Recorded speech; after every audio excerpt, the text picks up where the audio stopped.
ठीक है, हम लोग शुरू करेंगे हमारी नई शिक्षा को और ये विषय सिखाना मुझे काफी अच्छा लगता है। और इस शिक्षा को कोई और एक शिक्षक पढ़ाया करते थे, लेकिन कुछ सालों पहले उन्होंने त्याग पत्र दे दिया। मैं नहीं चाहता था कि ऐसा करे। मैंने उनका त्याग पत्र ठुकरा दिया, लेकिन फिर भी उन्होंने दिया। जब उन्होंने त्याग पत्र दिया तो मैंने निवेदन किया कि मैं सिखा सकूं रोमियो की किताब को। असल में ये मेरी चहेती किताब है, वचनों में सबसे बेहतर सिखाने के योग्य है। ये प्रेरित पौलुस के द्वारा लिखी गई है।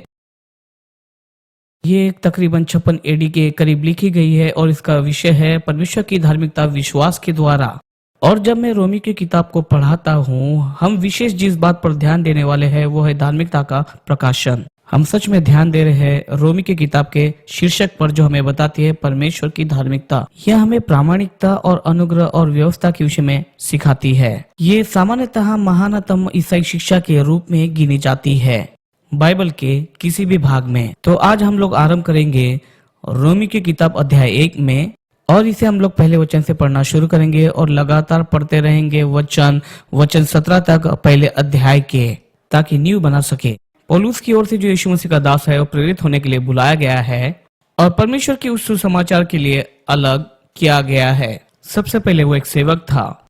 हमें दास बनना चाहिए और एक सेवक के रूप में यीशु सबसे बड़ा एक दास था, और एक दास के साथ साथ में वो एक महान सेवक भी था। सुसमाचार के सेवक के रूप में हम पहले मसीह के सेवक है, उसके पश्चात में हम दूसरों की सेवा करते हैं। मसीह की सेवा करना ही सेवकाई का एक अर्थ हो सकता है, जो ये कहता है कि मैं एक प्रेरित भी हूँ और मैं परमेश्वर के सुसमाचार के लिए अलग किया गया हूँ। तो जब हम प्रेरित के विषय में सोचते हैं तो प्रेरित क्या है? प्रेरित के लिए जो यूनानी शब्द दिया गया है वो है भेजा गया। और मैं कहना चाहूंगा कि प्रेरितों में भी भिन्न भिन्न प्रकार के स्तर होते हैं। सबसे पहले जो आते हैं वो है मूलभूत प्रेरित, और प्रेरित पौलुस को भी इसी रीति से मूलभूत प्रेरित के रूप में गिना गया। और इसलिए एक मूलभूत प्रेरित होने के बावजूद भी उसने यीशु मसीह का दर्शन देखा जब वो दमिश्क के मार्ग पर जा रहा था, और वो वचन का भी लेखक था। यीशु मसीह सबसे मुख्य प्रेरित है और इसके विषय में लिखा गया इब्रानियों 3 अध्याय उसके पहले वचन में। और अगर आप वचन का अध्ययन करते हैं तो आपको पता चलता है कि मेमने के 12 प्रेरित थे। और फिर जब आप नए नियम से अध्ययन करते हैं, वहाँ करीबन 24 नए प्रेरितों के नाम पाए जाते हैं। तो यीशु के 12 प्रेरितों के अलावा भी अन्य प्रेरित थे जो उसके साथ चलते थे, परंतु उसके अलावा अन्य 24 प्रेरितों के भी नाम वहाँ पर लिखे गए, जिसमें वे 12 प्रेरित भी शामिल है। और फिर मुझे लगता है कि जिन दिनों में हम आज रहते हैं उन दिनों में और वे अपने प्रेरित की सेवकाई में प्रेरित नहीं हो सकते हैं, क्योंकि प्रेरित की सेवकाई एक आधारभूत सेवकाई है। अगर आप 5 प्रकार की सेवकाई के विषय में देखते हैं जो कि लिखी गई इफिसियों 4 अध्याय वचन 11 और 12 में, और ये मसीह की देह को दी गई है ताकि हम लोग मसीह की देह को बना सके, ताकि मसीह की देह इस संसार में यीशु की सेवा कर सके। और पहले जो आते हैं वो आपके हाथ के अंगूठे के समान है, वो है प्रेरित। और आपके हाथ का अंगूठा जो है वो बाकी उंगलियों के साथ में मिलकर काम करता है।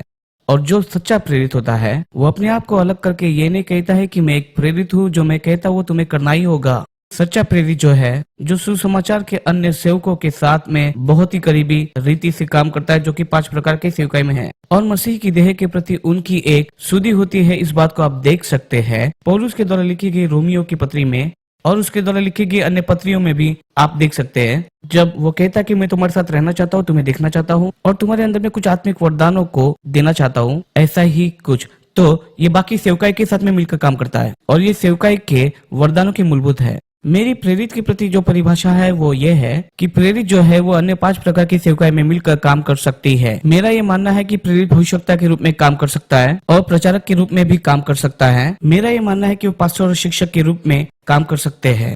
और एक प्रचारक और या फिर भविष्यवक्ता जो कि हम आरंभ से देखते हैं, और भविष्यवक्ता वो होते हैं जो कि प्रकट करते हैं, या पुराने नियम में उन्हें मुहर कहा जाता है। अगर आप पुराने नियम में भविष्यवक्ता की सेवकाई को देखते हैं तो आपको पता चलता है कि भविष्यवक्ता प्रकाशन के वरदानों के 2 या 3 वरदानों में काम करता है, जो है बुद्धि का शब्द, जो कि परमेश्वर की विशेष बुद्धि का शब्द भी कहा जाता है, जो सामान्य रीति से भविष्य के विषय में नहीं जाना जा सकता।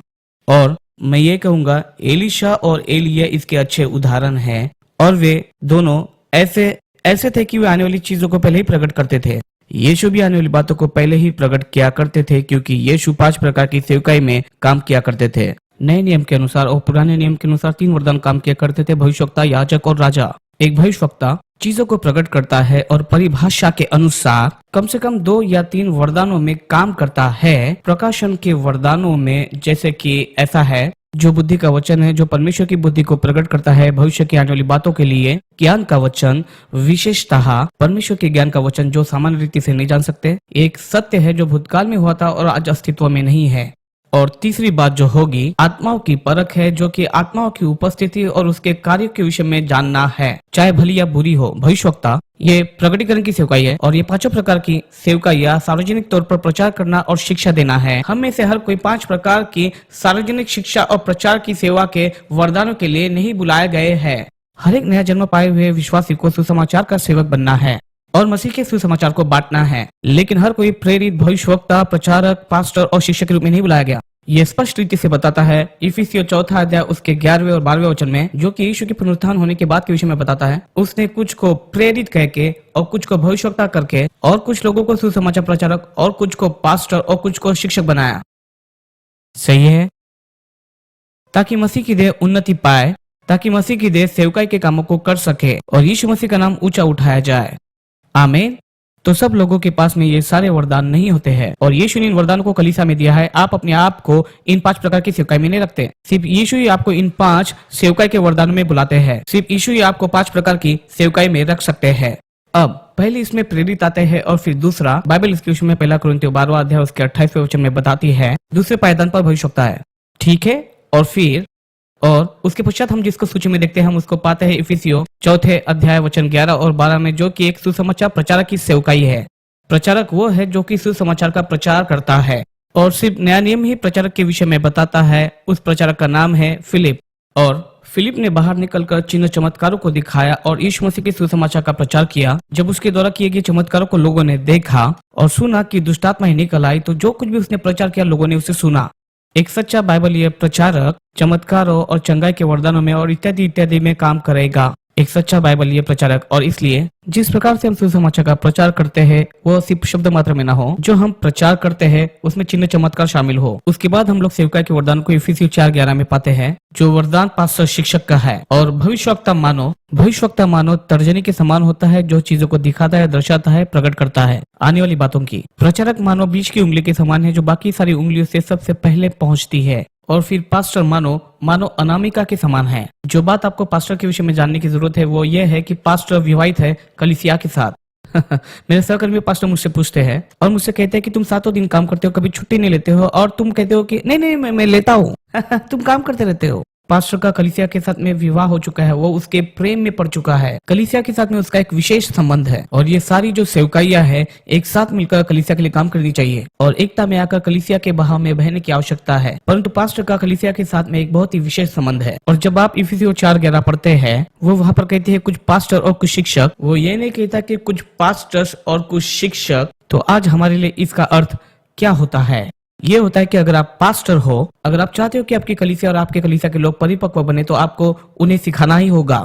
आप सिर्फ प्रचार कर सकते हो। अगर आप चाहते हो कि आपकी कलीसिया बढ़े, तो आपको उन्हें सिखाना होगा ताकि वो परिपक्व हो सके। प्रचार उत्साहित करता है, परंतु शिक्षा ये आपको बल देता है और आपको परिपक्व होने में मदद करता है। परिपक्व विश्वासी होने के लिए दोनों की आवश्यकता है। सही है। और हर जगह यीशु प्रचार करता और शिक्षा देता रहा। उसने दोनों कामों को किया और शैतान के सताए हुए को छुड़ाया। और अंतिम जो है वो आपकी कनिष्ठिका, वो है शिक्षक।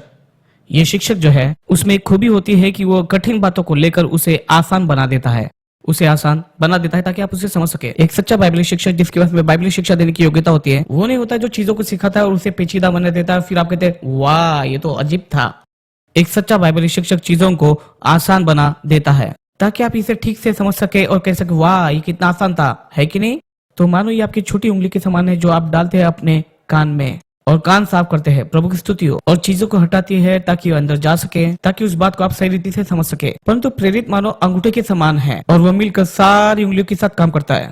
और इसलिए एक सच्चा बाइबलीय प्रेरित, अब ये मेरा एक व्यक्तिगत विचार है, मैं ये विश्वास करता हूँ कि एंड्रू वॉर्मग अनुग्रह के संदेश का एक प्रेरित है और मैं विश्वास करता हूँ कि भविष्यवक्ता के रूप में काम करते हैं। ये जानना बहुत ही आसान है। उन्होंने कुछ बातों को 1998 में बोला था। उन्होंने सन 2012 की बातों को उन्होंने गलत और बिल्कुल गलत ठहराया था। वे ज्ञान के वचन और बुद्धि के वचन दोनों में कार्य करते हैं ताकि वो अपने आप को उस स्थिति में ढाल सके। जो भी वो करते हुए प्रचार किया ही होता है और GTTS भी उसी स्तर में शामिल है। बीमारों को चंगा करना इत्यादि इत्यादि, और लोगों को नया जन्म दिलाना और उन्हें पवित्र आत्मा से भरना, ये एक विशेष अभिषेक है। लोगों को पवित्र आत्मा में बपतिस्मा देना।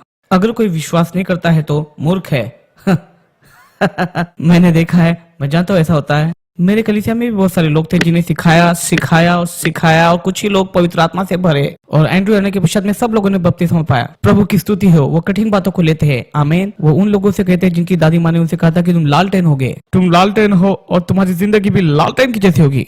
वो उनको पवित्र आत्मा में बपतिस्मा देते हैं और सेवकाई के लिए भेजते हैं। हालेलुया। मसीह की देह में भिन्न भिन्न वरदानों के काम करने के लिए मैं प्रभु का धन्यवाद देता हूँ।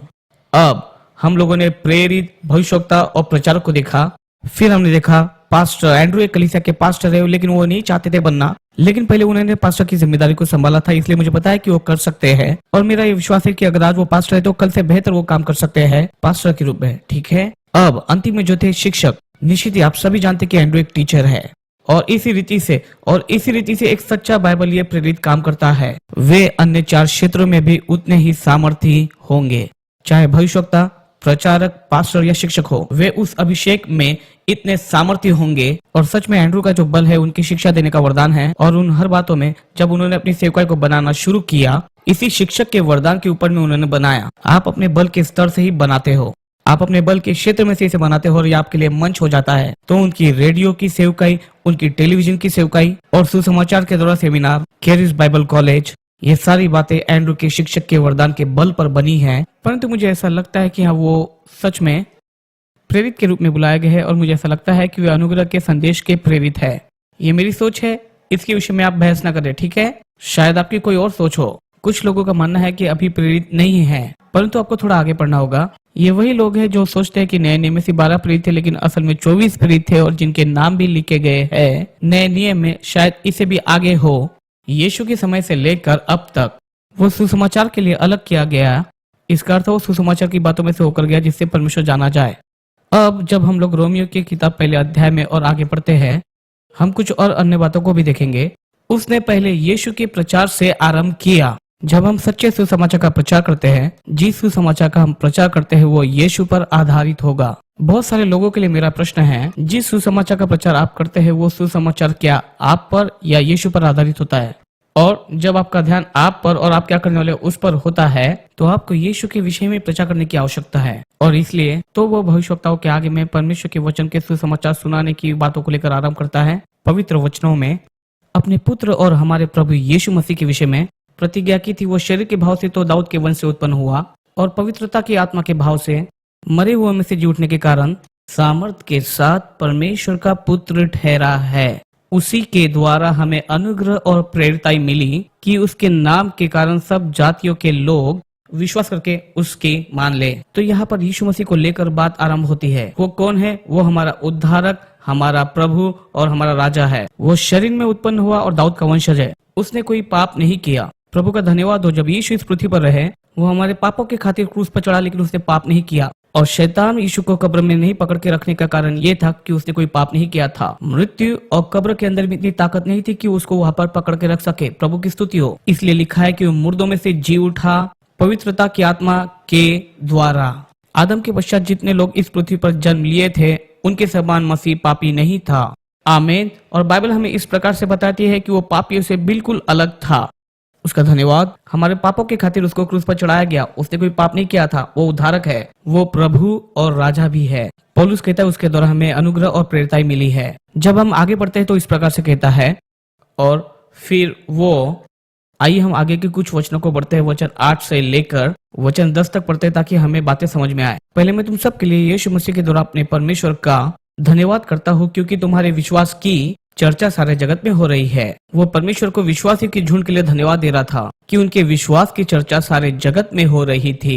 परमेश्वर की सेवा में अपनी आत्मा से उसके पुत्र के सुसमाचार की समय करता हूँ, और वही मेरा गवाह है। सुसमाचार में आप अपनी आत्मा से सेवा करते हैं। और ये कहता है, और नित्य मैं अपनी प्रार्थनाओं में तुम्हारे विषय में निवेदन करता हूँ। मैं तुम्हारे विषय में प्रार्थना करता हूँ। कि किसी रीति से तुम्हारे पास आने की मेरी यात्रा परमेश्वर की इच्छा से सफल हो जाए, परमेश्वर की इच्छा से सफल हो जाए। देखिए, सच्चे प्रेरित के हृदय को आप यहाँ देख सकते हैं। मैं तुम्हें देखना चाहता हूँ, और ये कहता है मैं इसी कारण तुम्हें देखना चाहता हूँ क्योंकि मैं तुमसे मिलने की लालसा करता हूँ कि मैं तुम्हें कोई आत्मिक वरदान दूं जिससे तुम स्थिर हो जाओ। मैं ये चाहता हूँ कि तुम परमेश्वर की बातों में स्थिर हो जाओ और उसमें तुम जड़ पकड़ लो। और इस बात को मैं किस प्रकार से करने वाला हूँ? उंडेलने के द्वारा, मेरा वो सारा स्वाभाविक ज्ञान नहीं, परंतु तुम्हारे अंदर में आत्मिक वरदान देने के द्वारा, जो परमेश्वर की बातों में तुम्हें परिपक्व करती है। वो है वचन 12 इस प्रकार से कहता है कि अर्थात जब मैं तुम्हारे बीच में हूँ तो हमारे उस विश्वास के द्वारा एक दूसरे से प्रोत्साहन पाए। हे भाइयों, मैं नहीं चाहता हूँ कि तुम इस बात से अनजान रहो कि मैं बार बार तुम्हारे पास आना चाहा कि जैसा मुझे अन्य जातियों से फल मिला वैसा तुम्हें भी मिले, परंतु अब तक रोका गया। उसने कहा, मैं फल को पाना चाहता हूँ। मेरे जीवन का यही लक्ष्य है कि मैं फल को पाऊं। आप में से बहुत सारे जानते हैं कि आपको 5 प्रकार की सेवकाई के लिए बुलाया गया है। आप जानते हो कि आपकी कुछ पहचान है और आपकी बुलाहट भी कुछ है, लेकिन आप इसे कैसे जान सकते हो और कैसे पहचान सकते हो? मैं ये विश्वास करता हूँ ये फल के द्वारा होगा। एक पेड़ फल के द्वारा जाना जाता है। एक सेब के पेड़ को कूद कर ये नहीं कहना पड़ता है कि मैं सेब का पेड़ हूँ, मैं सेब का पेड़ हूँ, मैं सेब का पेड़ हूँ। देखो देखो, मैं ही तो सेब का पेड़ हूँ। सेब के पेड़ को सिर्फ फलों को बढ़ने देना है और आप जाकर उस सुंदर पेड़ पर लगे फल को खा सकते हैं। मुझे कूद कर ये नहीं कहना पड़ता कि मैं पास्टर हूँ, मैं पास्टर हूँ, मैं पास्टर हूँ, मेरी सुनवाई होगा। परमेश्वर की स्तुति हो। कुछ लोग मुझे पास्टर बुलाते हैं, कुछ लोग और पुकारते हैं, कुछ लोग और नाम बोलते हैं। मेरे जीवन में मैंने बहुत कुछ सुना है। प्रभु की स्तुति हो। लेकिन मैं मनुष्य की स्वीकृति को नहीं चाहता हूँ, लेकिन परमेश्वर की स्वीकृति को चाहता हूँ। आमीन। इसलिए मेरा ये मानना है कि पेड़ फल के द्वारा जाना जाता है। तो आप देख सकते हैं, जब एक पेड़ फलों को लेकर आता है तब आप ये कहते हैं कि वही तो वो है। प्रभु की स्तुति हो। अब मुझे याद है एक बार हम लोग डॉक्टर समरौल के साथ में थे और उस समय में उनके स्कूल में एक जवान लड़का आया। वो करीबन 18 साल का रहा होगा, हाई स्कूल से निकला था और कुछ भी अनुभव नहीं था, और वो कहता है मुझ पर प्रेरित की बुलाहट है। डॉक्टर लेस्टर समरौल ने उसकी ओर देखा और कहा, हाँ देखेंगे। मुझे लगता है कि वो 2 हफ्ते में चला गया। और आप जानते हैं, हाँ शायद आप प्रेरित के रूप में बुलाया गए हो। पौलुस कहता है कि अपनी माता के गर्भ से प्रेरित के रूप में बुलाया गया, लेकिन पहले उसे एक शिक्षक और भविष्यवक्ता के रूप में विश्वास योग्य रहना पड़ा, इसके पहले कि वह प्रेरित की सेवकाई में प्रवेश करे। और अगर आप छोटी बातों में विश्वास योग्य नहीं है, आपको कभी भी वो बड़ी बात नहीं मिल पाएगी। अगर आप विश्वास योग्य नहीं है कलीसिया के लिए, अगर आप विश्वास योग्य नहीं है बाइबल अध्ययन के लिए, अगर आप संडे स्कूल के क्लास के लिए विश्वास योग्य नहीं है, तो हो सकता है कि शायद आप ज्यादा दूर और लंबे समय तक नहीं जा सकते। तो आपको छोटी बातों में भी विश्वास योग्य होना है जो प्रभु तुम्हें देता है। जब छोटी बात निकली है तो वो पैसे के विषय में भी है। यीशु यहाँ पर इस प्रकार से कहते कि मैं तुम्हें बहुत बातों पर अधिकार दूंगा। तो वो कहता है मैं तुम्हें देखना चाहता हूँ, वरदान उंडेलना चाहता हूँ। यहाँ पर 3 निर्णयों को पौलुस लेता है। मेरा ये मानना है कि ये बात उस पर शासन की, और जब हम इसे देखना आरंभ करते हैं, वो कहता है वचन 14, वचन 15 और वचन 16 में सबसे पहले वो कहता है कि मैं एक कर्जदार हूँ, यूनानियों और अन्य भाषियों का, बुद्धिमानों और निर्बुद्धियों का। जब वो ये कहता है कि मैं कर्जदार हूँ, वो क्या कहता है? मैं अपने जीवन का कर्जदार हूँ। अब बहुत सारे लोग इस संसार में रहते हैं, वे लोग इस मानसिकता के साथ में नहीं रहते हैं कि मैं किसी का कर्जदार हूँ। वे इस मानसिकता के साथ में रहते हैं कि किसी को मुझे कुछ देना है, मैं पीड़ित हूँ, इसने मुझे चोट पहुंचाई, उसने मुझे चोट पहुंचाई। आप जानते हैं, मेरी माता ने, मेरे पिता ने, मेरी दादी ने, मेरे दादा ने, मेरे स्कूल ने, मेरे बॉस ने मुझे दुखी किया। उन सारे चोटों और दुखों में से आपको बाहर निकलने की आवश्यकता है, और आपको ये नहीं सोचना है कि दूसरे लोग आपके साथ में क्या किए हैं, बल्कि आपकी सोच ये होनी चाहिए, उसकी स्तुति हो। पहली बात, मेरा जीवन यीशु मसीह का कर्जदार है। पौलुस इस बात को 1 कुरिन्थी की किताब में कहता है कि मैं दाम लेकर खरीदा गया हूँ। हम दाम देकर खरीदे गए हैं, इसलिए अपनी देह में और अपनी आत्मा में परमेश्वर की महिमा को करे जो परमेश्वर है। सिर्फ आपकी आत्मा ही परमेश्वर की संपत्ति नहीं है, आपकी देह भी परमेश्वर की संपत्ति है। जो भी कुछ आपके पास है वो प्रभु यीशु मसीह का ही है। जो कुछ भी आपके पास में दिया गया है वो प्रभु की ओर से है। अगर आप इसके विषय में सोचना शुरू करें और खुद को भंडारी के रूप में देखें, जिन भली बातों को परमेश्वर ने आपको दिया है, और जीवन को ऐसा ना देखें कि उन्हें मुझे कुछ देना है, उसे मुझे कुछ देना है, उसे मुझे कुछ देना है, उन्हें मुझे कुछ देना है, लेकिन ये सोच रखें मैं एक आशीष होना चाहता हूँ। कुछ सालों पहले एक व्यक्ति ने ऐसा कहा, उसने कहा कि हर एक व्यक्ति जिसे हम इस संसार में देखते हैं, या तो वो एक मिशनरी है या वे मिशन फील्ड में है। पौलुस मिशनरी था। उसने 3 मिशनरी यात्राओं को किया। उसने कहा मैं कर्जदार हूँ, मेरा जीवन ऋणी है। सबसे पहले यीशु मसीह का, और मेरा जीवन ऋणी है दूसरी बात लोगों के लिए। मैं इस बात को बोलूंगा कि मैं यीशु मसीह का सेवक हूँ और यीशु का सेवक होने के नाते मैं यीशु की सेवा करूंगा लोगों की सेवा के द्वारा। और देखिए वो यहाँ पर कहता है मैं कर्जदार हूँ यूनानियों और अन्य जातियों का, बुद्धिमानों का और निर्बुद्धियों का। मैं कर्जदार हूँ, मैं ऋणी हूँ, कोई भी क्यों न हो, मैं संसार को सुसमाचार सुनाने के लिए आया हूँ। फिर वो इस प्रकार से कहता है कि मैं सिर्फ कर्जदार ही नहीं हूँ, फिर वो कहता है जितना ज्यादा मेरे अंदर है, जो कुछ भी मेरे अंदर पाया जाता है, मैं उसके साथ तैयार हूँ। क्या आप सुसमाचार सुनाने के लिए तैयार है? इसी कारणवश तो आप यहाँ पर बाइबल स्कूल में आते हैं, सही है कि आप तैयार हो जाए, सुसज्जित हो जाए, ताकि आप सुसज्जित होकर सुसमाचार सुनाए। जितना भरसक हो सके मैं बिल्कुल तैयार हूँ सुसमाचार सुनाने के लिए। मैं किसी को कुछ बताना चाहता हूँ, कुछ बांटना चाहता हूँ उन लोगों को भी जो रोम में है। हम तैयार रहना चाहते हैं। बाइबल कहती है पहला पत्रस 3:15 में कि अलग कर ले परमेश्वर को अपने हृदय में, परमेश्वर को अपने हृदय में अलग कर ले, और हर समय तैयार रहे उन सारे प्रश्नों का उत्तर देने के लिए जो प्रश्न आपसे पूछे जाते हैं, उन आशाओं का जो आपके अंदर रखी हुई है, नम्रता में और फिर भय में और फिर आदर में। उसका धन्यवाद। अगर आप प्रभु को अपने हृदय में अलग करते हैं, अगर आप प्रभु के साथ में सबसे पहले समय बिताते हैं, अगर आप वचन में समय बिताते हैं, अगर आप लोग यीशु के साथ में और उसके वचनों के साथ में समय बिताते हैं, आप उस स्तर तक पहुंच जाएंगे जहां आप तैयार हो जाएंगे और किसी को आपको खींच कर या पकड़ कर लाना नहीं पड़ेगा। ये बिल्कुल आपके अंदर से बहने लगेगा। मैं सुसमाचार के लिए तैयार हूँ, मैं सुसमाचार सुनाने के लिए तैयार हूँ। अब आपको सुसमाचार सुनाने के पहले आपको उसे पहले समझने की आवश्यकता है। बहुत सारे लोग तो सुसमाचार सुनाने के योग्य भी नहीं है। मैं भी एक कलीसिया का पास्टर बनने रहा 6 सालों तक बगैर सुसमाचार को जाने। बहुत सारे पास्टरों को सुसमाचार क्या है इसके विषय में बिल्कुल जानकारी नहीं। मैं सच्चाई बता रहा हूँ। हालेलुया। वचन के विषय में तो बहुत पता था, परंतु सुसमाचार के विषय में जानकारी नहीं थी।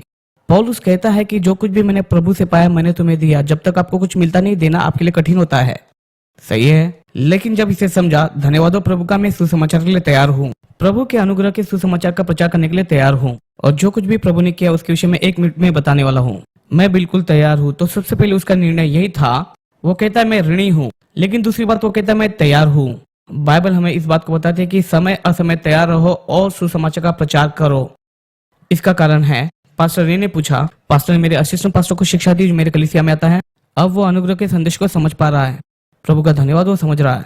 थोड़ी मैंने शक्ति बढ़ती, प्रभु की स्तुति हो। तुम इस बात को समझ जाओगे, जल्दी तुम इसको पकड़ लोगे, चाहे अंतिम बात क्यों न हो। प्रभु के अनुग्रह के द्वारा तुम्हें समझना ही होगा। कानूनी रूप से।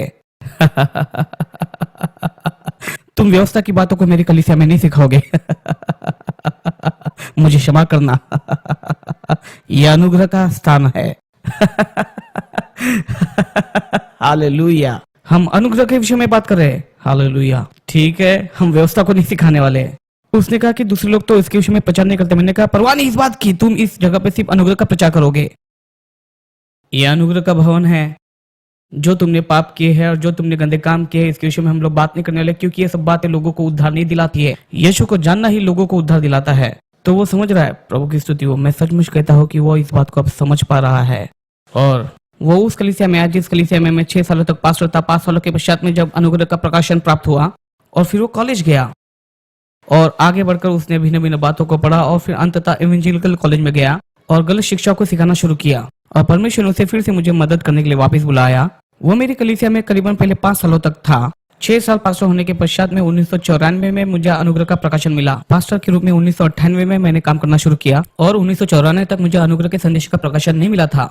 उसने मुझसे पूछा कि कलीसिया इतनी तेजी से और अच्छे से कैसे बढ़ रही है अगर अनुग्रह नहीं जाना है। मैंने अपने पत्नी से पूछा कलीसिया इतनी तेजी से और अच्छे से कैसे बढ़ रही है, हालांकि मैं अनुग्रह को नहीं जानता। उसने कहा वचन का प्रचार करो। और लोग वचन को प्रतिसाद देते हैं और प्रभु उसका आदर करता है। लेकिन मैं अनुग्रह को नहीं जानता था, लेकिन अभी जान गया हो। प्रभु का धन्यवाद। और इस बात को जानने नहीं दूंगा। और मैं चाहता हूँ कि मेरे आसपास के लोग भी इस संदेश को समझ ले। इसने मेरे जीवन को पूरी रीति से बदला है। मेरी पत्नी भी इस बात को कहती कि अब मैं वैसा ही व्यक्ति नहीं रह गया हूँ, मैं पूरी रीति से बदल गया हूँ। उसने कहा कि मुझे कभी यकीन नहीं था कि हमारे बच्चे कभी परमेश्वर के साथ कोई संबंध रखेंगे जैसा वो हमारे साथ में रखते हैं और कलीसिया में रखते हैं। उनका प्रभु के साथ में सकारात्मक संबंध है, हम लोगों के साथ में सकारात्मक संबंध है और हम सब लोगों का कलीसिया के साथ में सकारात्मक संबंध है। उसने कहा कि अनुग्रह के विषय में अगर आप नहीं सिखाते और उसे पकड़े नहीं रखते तो मुझे नहीं लगता है कि हम कभी प्रभु के साथ में ऐसा संबंध रख पाते, हमारे और कलीसिया के साथ रख पाते। परंतु तुमने जो परमेश्वर के अनुग्रह को पकड़ के रखा, ये सिर्फ तुम्हारे प्रचार को ही नहीं, परंतु तुम जिस प्रकार से लोगों के साथ में व्यवहार करते हो, ये पूरी रीति से बदल गया है। इसलिए पौलुस कहता है, मैं यहाँ प्रभु के सुसमाचार को सुनाना चाहता हूँ। मैं सुसमाचार सुनाने के लिए तैयार हूँ। मैं परमेश्वर के अनुग्रह के सुसमाचार के लिए तैयार हूँ। वे सारे लोग जो कि रोम में हैं, लोगों को सुसमाचार की आवश्यकता है। सबसे पहले कहता है कि मैं कर्जदार हूँ। मैं ऐसे जीवन नहीं जीता हूँ कि किसी को मुझे कुछ देना है, लेकिन मैं अपना जीवन जीता हूँ। मैं देना चाहता हूँ, जितना मुझे मिलता है उससे भी कहीं अधिक ज्यादा। हर विवाह की मुख्य कुंजी यही है। अगर आप अपने विवाह में निश्चित करते हैं कि मुझे जितना मिलता है उससे ज्यादा मैं दूं, अगर आप दूसरों की इच्छा को पूरी करने की चाह रखते हो, जानते हैं आपका विवाह सफल होता है। लेकिन अगर विवाह में पाने की चाह रखते हो तो वो नाश हो जाता है। विवाह का अर्थ अपने आप को दूसरे को सौंपना है। प्रभु की स्तुति हो, यीशु ने अपने आप को हमारे लिए दे दिया। ठीक है, पौलुस कहता है कि मैं बांटना और देना चाहता हूँ। मैं नहीं सोचता हूँ कि मुझे कुछ मिले, मैं क्या दे सकता हूँ यही चाहता हूँ। अगर आप अपनी सेवकाई में देने वाले बनते हो, आपकी सेवकाई सफल होगी, आपकी सेवकाई संपन्न होगी, आपकी सेवकाई आगे बढ़ती रहेंगी। लेकिन अगर आप सिर्फ पाने की इच्छा ही रखते हो, ये आगे बढ़ नहीं पाएगी। आमीन। ये एक अच्छी खबर है, सब लोग के अच्छी खबर है। ठीक है, तो देखिए यहाँ पर वो कहता है कि मैं सुसमाचार प्रचार के लिए तैयार हूँ, और उसके पश्चात में अद्भुत कथन को वो बोलता है वचन 16 में। वह इस प्रकार से कहता है, मैं यीशु मसीह के सुसमाचार से नहीं लजाता, मैं यीशु के शुभ संदेश के विषय में नहीं लजाता। परमेश्वर का धन्यवाद हो कि मैं नहीं लजाता, सुसमाचार से नहीं लजाता हूँ, शुभ संदेश से नहीं लजाता हूँ, यीशु से नहीं लजाता हूँ, क्योंकि हर विश्वास करने वालों के लिए उद्धार के निमित्त परमेश्वर की एक सामर्थ है। सुसमाचार उन उद्धार पाने वालों के लिए कार्य को करता है जो परमेश्वर के ऊपर में विश्वास करते हैं। हर उन विश्वास करने वालों के लिए परमेश्वर की ये सामर्थ है, पहले यहूदी और साथ में अन्य जातियों के लिए भी। सुसमाचार परमेश्वर की एक सामर्थ है, जो भी इस पर विश्वास करे, जो कोई विश्वास करे। सुसमाचार उन उद्धार पाने वालों के लिए कार्य करता है जो परमेश्वर पर विश्वास करते हैं। अगर आप विश्वास नहीं करते, आप नहीं पाते हैं। सही है। वो कहता है मैं मसीह के सुसमाचार से नहीं लजाता। ये सुसमाचार क्या है? सुसमाचार प्रभु यीशु मसीह का एक संदेश है। सुसमाचार एक अच्छी खबर है। यीशु मसीह के द्वारा परमेश्वर ने जो किया उसका शुभ संदेश है। शुभ संदेश हमारे विषय में नहीं है। ये ऐसा नहीं कि मैंने बाइबल पढ़ी, मैंने प्रार्थना की और मैंने दिया, मैंने उपवास किया, मैं संडे स्कूल में गया, मैंने किसी को श्राप नहीं दिया, जो भी लोग करते थे मैंने वो नहीं किया। ये ऐसा नहीं कि मैं इब्रानी हूँ और तुम फरीसी हो, मैंने उसके विषय में सारी चीजें जाना है, मुझे सब कुछ पता है। सुसमाचार यीशु के विषय है। सुसमाचार यीशु ने जो हमारे लिए किया उसके विषय है। प्रभु का धन्यवाद। ये व्यवस्था और पाप के विषय नहीं। आमीन। मैं एंड्रू से कहता हूँ, मैं कहता हूँ कि मैं प्रभु को धन्यवाद देता हूँ अनुग्रह के संदेश के लिए। पहली बात, आप प्रचार करते हो और मुझे इसकी आवश्यकता है। हालेलुया। जब आप अनुग्रह के विषय सोचते हैं, मैं एंड्रू से कहता हूँ, उस व्यक्ति ने अपने जीवन में कभी भी श्राप नहीं दिया। मैं लगभग बोल ही दिया था। आप समझ पा रहे हैं, मुझे इसकी आवश्यकता है, आप इसका प्रचार करते हैं। क्या वो मुझसे ज्यादा पवित्र है? वो उस व्यक्ति के समान है जिसने कभी कॉफी नहीं पिया। तुम सिर्फ पी लो, इसके विषय में और बताऊंगा।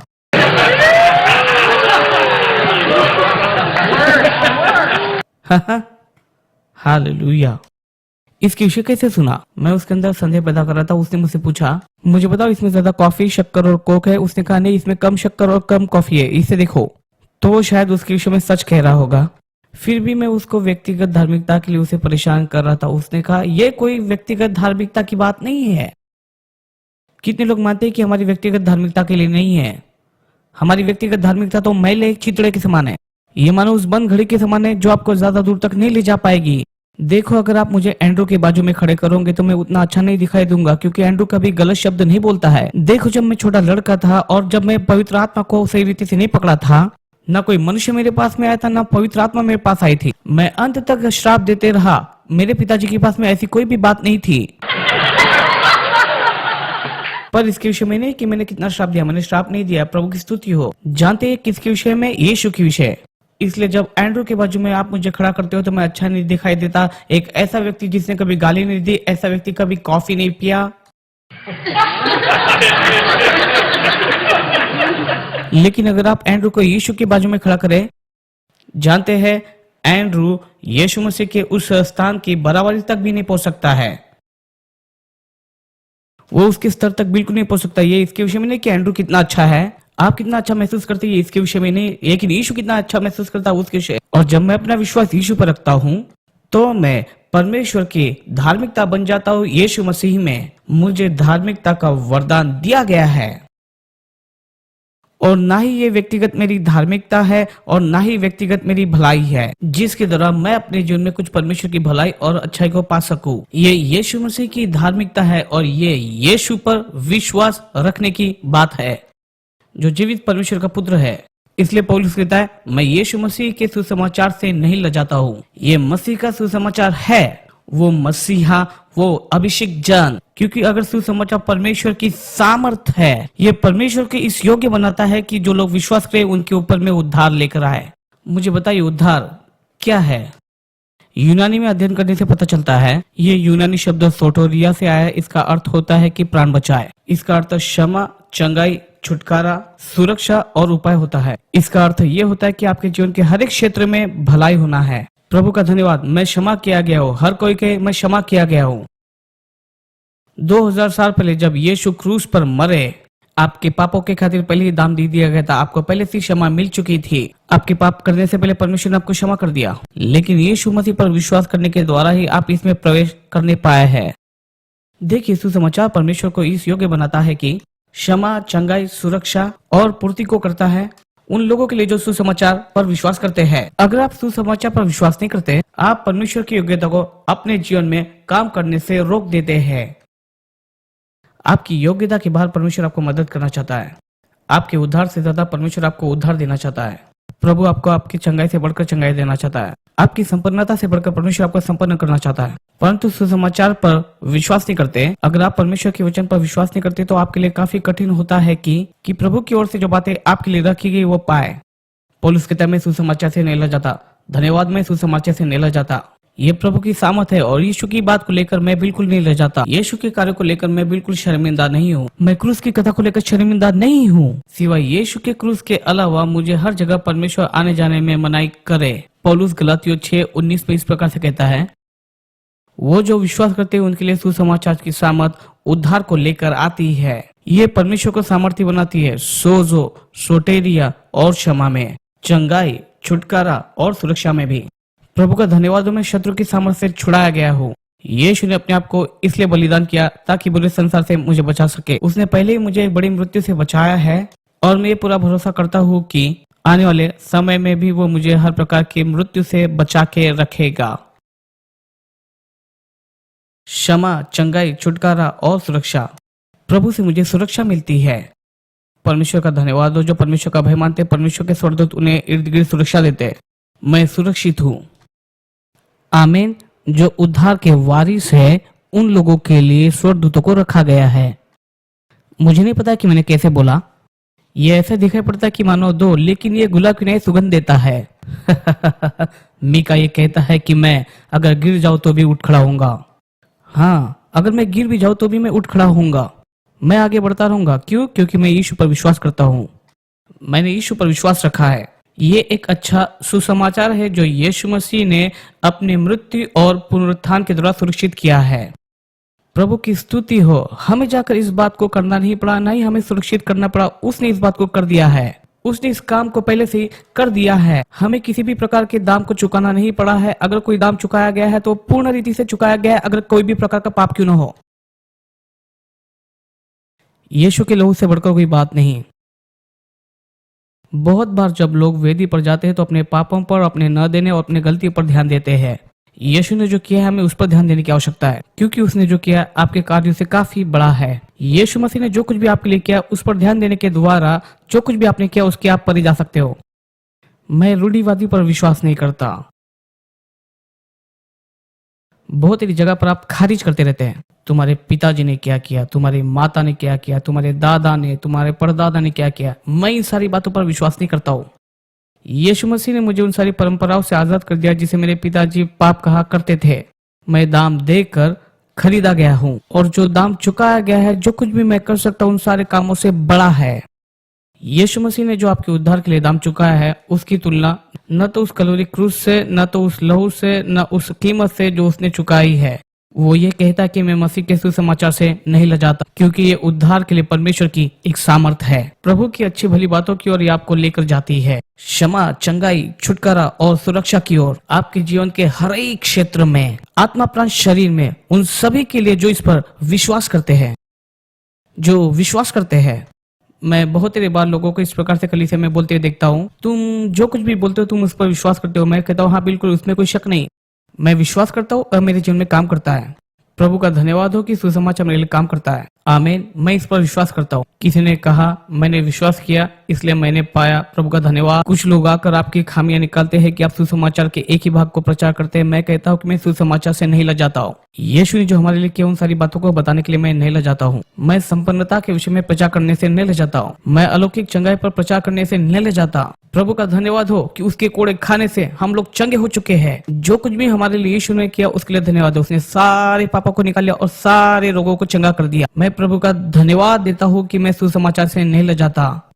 मैं सुसमाचार से नहीं लजाता क्योंकि उद्धार पाने वालों के लिए एक सामर्थ है, उन सभी के लिए जो विश्वास करते हैं। अगर आप विश्वास करते हैं तो आपके लिए भी काम करेगा। बहुत सालों पहले एंड्रू किसी और एक नए स्थान में जाना चाहता था, धन और संपन्नता के नए क्षेत्र में। तो बाइबल स्कूल में किसी एक व्यक्ति को सिखाने के लिए लेकर आया और अपने कैलेंडर में एक समय अलग निकाल कर रखा। वो 3 दिनों के लिए यहाँ पर आया था और ये व्यक्ति वहां पर खड़ा होकर संपन्नता के विषय में प्रचार कर रहा था। उसने कहा, दिन के अंत में जब वो 3 दिन की सभा खत्म करने के पश्चात आया, मेरी जानकारी के बाहर की कोई भी बात नहीं बोला और वो नीचे उतर आया विश्वासी के जैसा। उसने सिर्फ विश्वास किया। हमेशा नए लोग ये सवाल करते हैं कि जो कुछ भी तुमने बोला क्या विश्वास करते हो? मैं कहता हूँ बिल्कुल, मैं विश्वास करता हूँ, ये काम करता है। गलत मत समझना। आमीन। आपके किंतु, आपके परंतु और आपके पाप के विषय में आपको बात करने की जरूरत नहीं। मैं इस बात की परवाह नहीं करता। मेरे लिए काम करता है। हो सकता है कि इस क्षेत्र में मैं थोड़ा स्वार्थी हूं। ये आपके लिए भी काम करेगा। जानते हैं, मैं मनुष्य की सोच के आधार पर प्रचार नहीं करने वाला हूं। इसके बजाय कि मैं प्रचार करता रहूं, अगर मैं वचन का बीज हूं तो निश्चित ही प्रचार करूंगा। सूरज और चांद होने के बावजूद भी मैं इन लोगों के लिए एक रास्ता बनाऊंगा। तुम अपने अनुभव का प्रचार करते हो, ये मानो छत का प्रचार करना हो। आइए वहीं से आरंभ करें जहां से ये शुरू होता है। जब आप वचन को बीज बना लेते हो तो जो कुछ भी आपको घोषणा करना है ये उसका प्रमाण होता है। पौलुस ये कहता है कि मैं सुसमाचार से नहीं लजाता। ये पहले से हमें उस व्यक्ति के प्रति जागरूक कर देता है। ये सुसमाचार और कलवरी क्रूस का संदेश है। ये यीशु मसीह के पुनरुत्थान, गाड़े जाने और मारे जाने की कथा है। प्रभु का धन्यवाद हो कि मैं सुसमाचार से नहीं लजाता। जो कुछ भी वो करता है उस बात से भी मैं बिल्कुल नहीं लजाता। और ये परमेश्वर की सामर्थ है और यही बात आपके जीवन में काम करती है।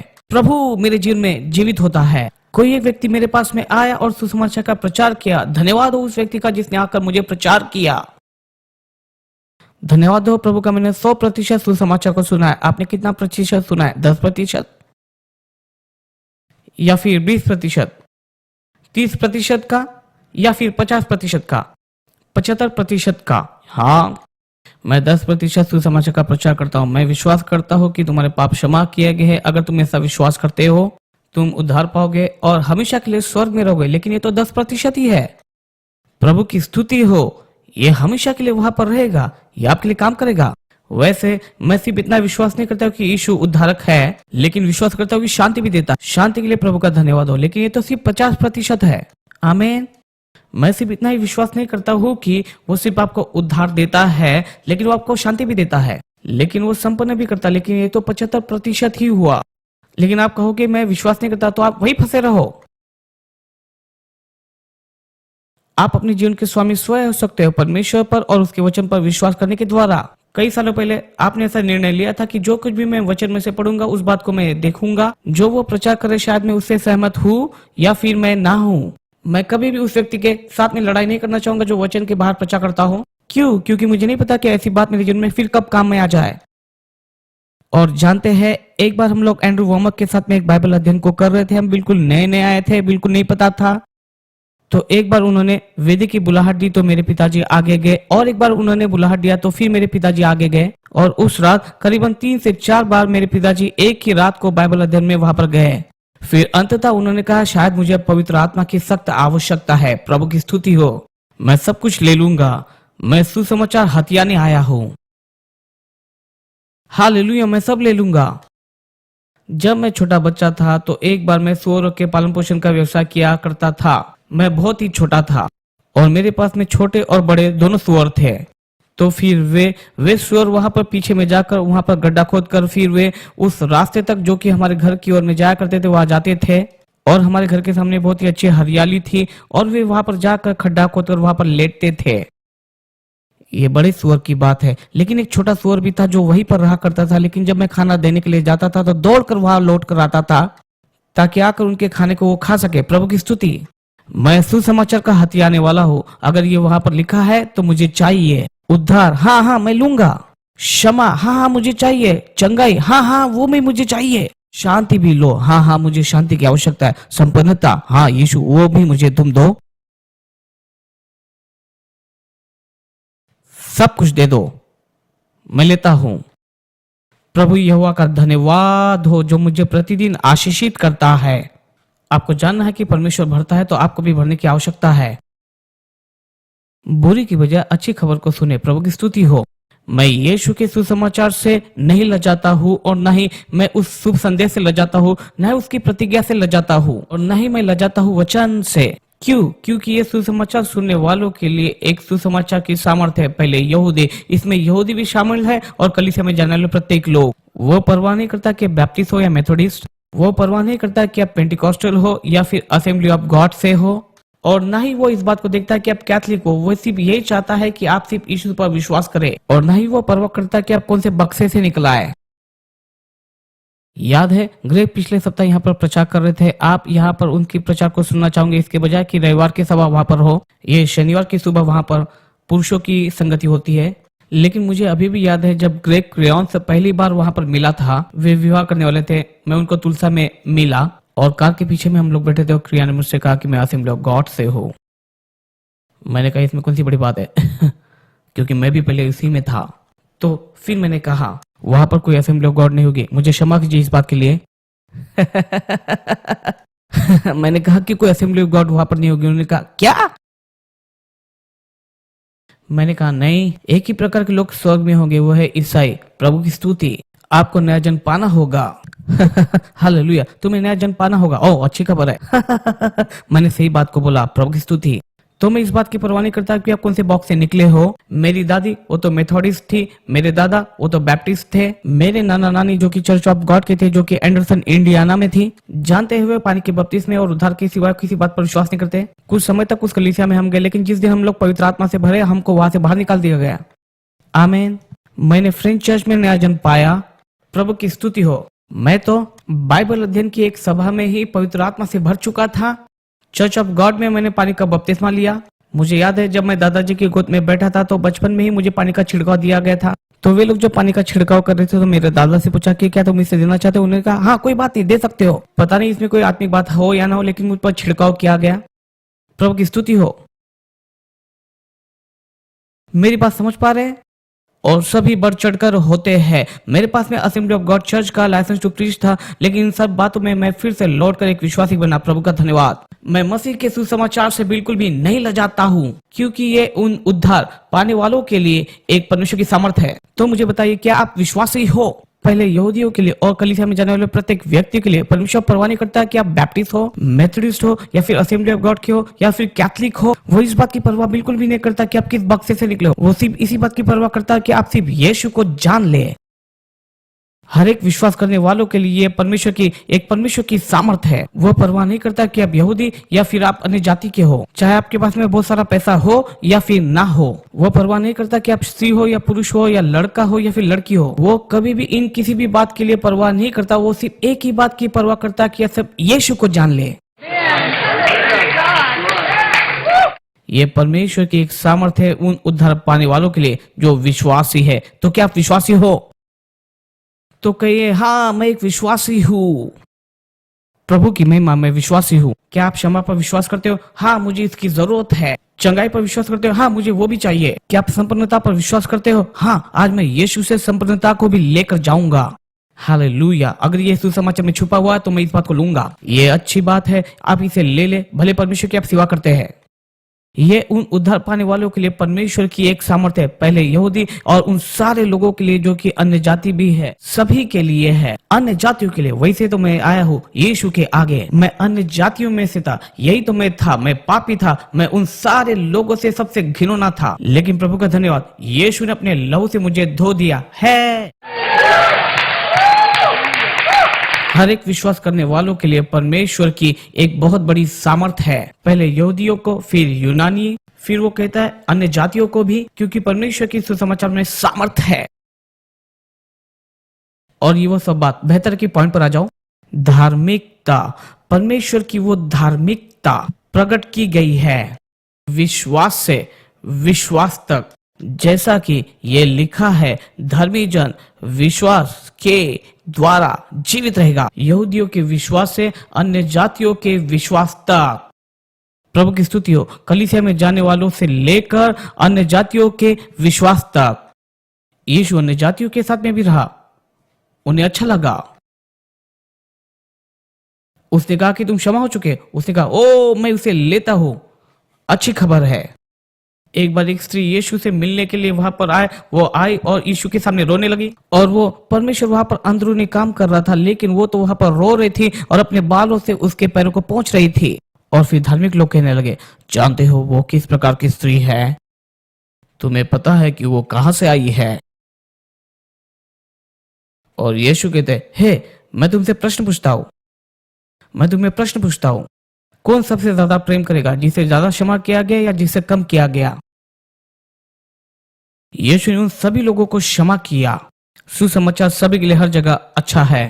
जो भी विश्वास करता है सुसमाचार अच्छा है। वो परवाह नहीं करता कि आप कहां से आए, वो इस बात की परवाह करता है कि आप कहां जाओगे। सिर्फ इतना ही नहीं, हर जगह वो आपको मदद करता है। वो नहीं चाहता कि आप सिर्फ अनंत काल के लिए स्वर्ग में जाकर आनंद उठाए, लेकिन इस काल में भी आप इस जीवन में आनंद उठाए। ये इसलिए क्योंकि परमेश्वर बहुत ही भला है, परमेश्वर की प्रतिज्ञा सही है और यीशु ने उसके लिए दाम चुकाया है। वो इस बात को कहता है कि सुसमाचार में परमेश्वर की धार्मिकता को प्रकट किया गया है। जानते हैं सुसमाचार कैसे कार्य करता है? जब आप विश्वास करते हो कि यीशु मसीह है, ये बात आपको धार्मिक बनाती है। वो आपको हिम के समान श्वेत और उनकी नई सफेद बनाती है। वो आपके पाप को दूर हटाता है और उसे याद नहीं करता है, और आप इस प्रकार धर्मी बन जाते हैं। जब आपने यीशु मसीह पर विश्वास किया, इस रीति से आपको धर्मी ठहराया गया, क्योंकि यीशु ने आपके सारे पापों को कलवरी के क्रूस पर लिया और आपको बिल्कुल धर्मी ठहरा दिया। और अब आप परमेश्वर के सही संबंध में हो। आप 100% परमेश्वर की धार्मिकता हो। आप परमेश्वर के सम्मुख खड़े रहते हो। यीशु में आप धर्मी हो, जो आपने किया उसके कारण नहीं, लेकिन जिस पर विश्वास किया उसके कारण। और जब आप परमेश्वर के सम्मुख धर्मी खड़े होते हैं, तो आप किसी भी बात को मांग सकते हो